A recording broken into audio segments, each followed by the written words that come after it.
Kita ketahui mafia tanah memang nampaknya bukan hal baru di Indonesia ya, bahkan praktiknya terkesan sangat mudah. Baru-baru ini menjadi sorotan insiden yang menimpa keluarga figur publik Nirina Zubir menjadi korban mafia tanah. Sangat panjang ternyata perjalanan ini untuk membukanya ke publik, dan untuk membahasnya kami sudah terhubung melalui sambungan Zoom dengan ahli hukum pidana Universitas Al-Azhar Indonesia, ada Bapak Suparji Ahmad.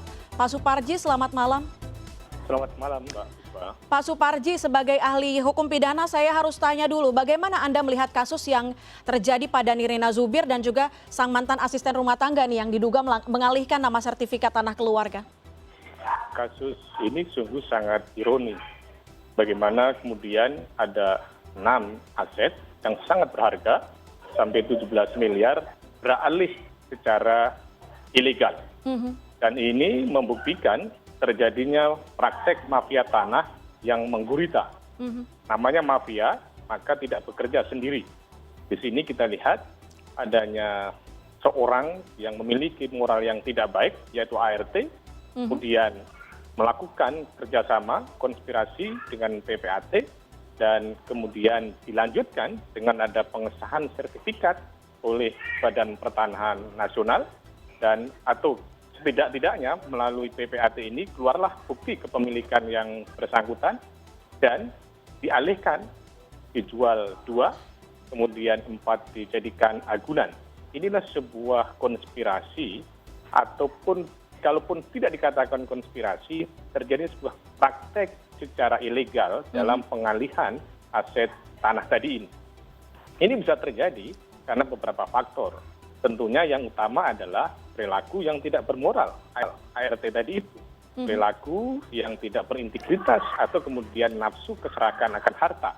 Kemudian yang kedua, juga adanya ketidakhati-hatian atau kemudian ada faktor kesengajaan dari dalam hal ini notaris atau PPAT yang mengesahkan pengalihan kuasa, pengalihan dengan kuasa yang secara ilegal yang dipalsukan tadi itu. Seharusnya PPAT ketika akan mendapatkan pengalihan dari ibunya Nirina terus pada ART tadi itu mengecek, mengkonfirmasi apakah benar surat kuasa tadi itu. Tapi kemudian faktanya itu tidak dilakukan proses pengecekan. Dan kemudian juga dilakukan penjaminan ke bank dan kemudian dijual belikan. Dan ini menjadi semakin rumit penyelesaiannya. Rumitnya adalah bagaimana kepada pihak-pihak yang sudah membeli. Kemudian yang kedua adalah pihak-pihak yang sudah menerima agunan tadi itu. Karena secara formil adalah benar, mereka adalah sebagai pembeli etikat baik. Atau kemudian pihak bank ini juga sudah menjalankan prosedur bahwa mereka adalah sah. Di dalam hal ini ART mengalihkan tadi itu. Jadi ini adalah salah satu tragedi atau salah satu fenomena yang semakin membuktikan terjadinya mafia tanah di negeri ini. Dan ini adalah masalah yang klasik, masalah yang sudah lama berlangsung, tetapi tidak pernah terbongkar dengan baik. Kenapa ini bisa terjadi? Karena ada beberapa modus, seperti dalam kasus ini adalah adanya modus pemalsuan, pemalsuan surat kuasa. Kemudian yang kedua ada modus tentang penggelapan, yaitu asetnya yang katanya diberikan untuk pengurusan, tapi kemudian digelapkan. Kemudian dilakukan proses pencucian uang, dialihkan kepada pihak ketiga. Ini adalah satu tindak pidana di mana sudah dinyatakan oleh penyidik Polda Metro Jaya ditetapkan menjadi tersangka tindak pidana pemalsuan 263, 264, 266 sama tindak pidana pencucian uang. Pak Suparji, konstruksi hukum tadi itu, maka sangat nyata sekali terjadinya satu perbuatan-perbuatan yang bertentangan dengan hukum. Tetapi yang menjadi persoalan sangat serius ini adalah bagaimana kemudian ini bisa membongkar. Dan kita mengapresiasi adanya kemungkinan pendana-pendana yang membiayai proses pengalihan aset tadi itu. Karena ART kecil kemungkinan itu bisa berperan dengan sangat bagus ketika kemudian mengurus tadi itu. Kalau tidak ada misalnya sponsor-sponsornya atau kemudian pendana-pendananya.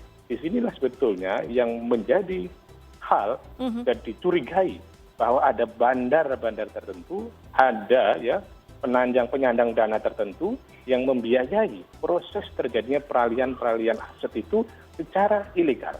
Dan di sini misalnya pendana-pendana tadi itu merekayasa kasus, Oke. mempengaruhi penguasa, mempengaruhi stakeholder yang terkait, dan pada akhirnya mereka bisa menguasai. Dan Tapi inilah Pak Suparji, yang oke. sangat dikhawatirkan, di mana kepemilikan tanah itu beralih secara ilegal dan orang yang mestinya berhak menjadi dirugikan, Nah. baik secara ekonomi, secara Aha. psikologis, dan lain sebagainya. Baik, Dan ini Pak Suparji. salah satu concern dari Presiden untuk segera terjadinya pemberantasan mafia tanah di negeri ini, dan dari Badan Pertahanan Nasional, Kementerian ATR juga sudah memberikan petunjuk teknis untuk pemberantasan mafia tanah di Indonesia. Oke. Kita tunggu hasilnya, dan kasus Nirina Zubir yang kehilangan haknya atas tanah tadi itu menjadi momentum yang sangat baik untuk membongkar adanya praktek-praktek mafia tanah di Indonesia. Baik, Pak Suparji, kalau tadi Pak Suparji menyebut ini kasus Nirina hanya satu dari sekian banyak, artinya seperti puncak gunung es begitu, kita nggak tahu nih di bawahnya sebanyak apa, sesering apa. Tapi kalau sudah sejauh ini, Pak Supardi, ada harta sertifikat atau sertifikat tanah atau rumah yang diagunkan oleh tersangka begitu. Apakah ini masih bisa diselamatkan dan juga haknya kembali kepada keluarga atau memang harus menunggu putusan pidana? Ya, ini saya kira yang jadi persoalan sangat serius, karena dalam konteks jual beli ini kan keperdataan, mana ada satu asas pembeli beretikat baik gitu ya. Pembeli dalam hal ini misalnya pihak-pihak yang sudah membeli tanah, membeli asetnya tadi itu, sebenarnya dia membeli dengan harga yang wajar, membeli tidak dengan tipu rayu, membeli sebagaimana ketentuan yang berlaku, kemudian pembeli melalui sebuah pejabat akte penjual akte PPAT tadi itu, maka ini adalah pembeli beretikat baik yang dilindungi oleh undang-undang. Demikian pula pihak bank yang menerima jaminan tadi itu, dia sudah mencairkan dananya dan kemudian dia memegang asetnya tadi itu. Nah, persoalannya adalah ini adalah masalah keperdataan. Selama kemudian yang bersangkutan proses jual beli tadi itu 1320 ya KUH Perdata dan 1338 KUH Perdata dengan etikat baik tadi itu, maka dia dilindungi. Oke. Nah, persoalannya apakah nanti perkara pidananya itu bisa kemudian menggagalkan proses jual beli tadi itu, atau kemudian tidak bisa. Pertanyaan di sinilah, kan konteksnya pidana ini adalah pemidanaan kepada yang bersangkutan, di mana dia diduga memalsukan, dia kemudian dia menggelapkan dan sebagainya.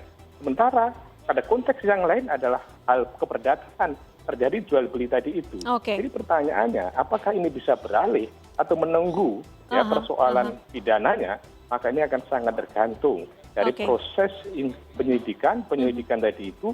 Pihak-pihak yang membeli tadi itu perlu juga dicek, perlu artinya apakah mereka yang ada tindakan-tindakan ikut bekerja sama secara ilegal, maka ketika itu bisa dikatakan jual belinya batal dihukum.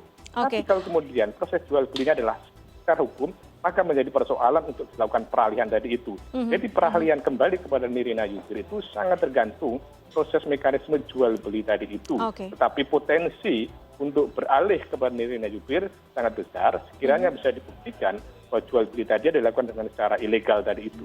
Ya. Baik, berarti harus menunggu pembuktian tersebut termasuk dengan putusan pidana. Tapi belajar dari kasus Nirina Zubir, Pak Suparji, kita mungkin singkat saja. Nirina Zubir bahkan ini sudah bertahun-tahun yang akhirnya dia berbesar hati untuk mempublikasi masalahnya ini. Bagaimana kemudian pemilik sertifikat, harta, tanah, rumah harus berhati-hati dalam mengelola hak-haknya? Ya, ada 3 hal yang harus dilakukan setidak-tidaknya, yaitu penguasaan secara yuridis, pengamanan secara yuridis maksud saya. Buktikan kepemilikan secara sah, misalnya sertifikat, jadi pengamanan secara yuridis. Kemudian yang 2, pengamanan secara fisik, kelola dengan baik, kasih tanda-tanda yang jelas, kemudian lakukan produktivitas yang baik, yaitu ada pengamanan secara fisik. Kemudian yang ketiga adalah pengamanan secara administratif, data dengan baik tentang yuridis tadi itu, tentang pengamanan administratif tadi itu, supaya kemudian tidak diambil oleh pihak ketiga, maka atau pihak lain yang tidak bertanggung jawab. Maka setidak-tidaknya melalui pengamanan yuridis, pengamanan fisik, dan pengamanan administratif, maka kepemilikan aset seseorang bisa dikelola secara aman, secara baik dan benar, dan tidak akan diambil alih oleh orang-orang yang tidak bertanggung jawab. Gitu. Baik, baik. Semoga dengan publikasi kasus ini di sejumlah media ini menyempit atau mempersempit ruang gerak dari para mafia tanah, dan juga tadi Pak Suparji sudah mengatakan bahwa Menteri ATR juga sudah menyatakan tegas akan memberantas pegawai-pegawainya yang mungkin menjadi oknum dalam aktivitas mafia tanah ini.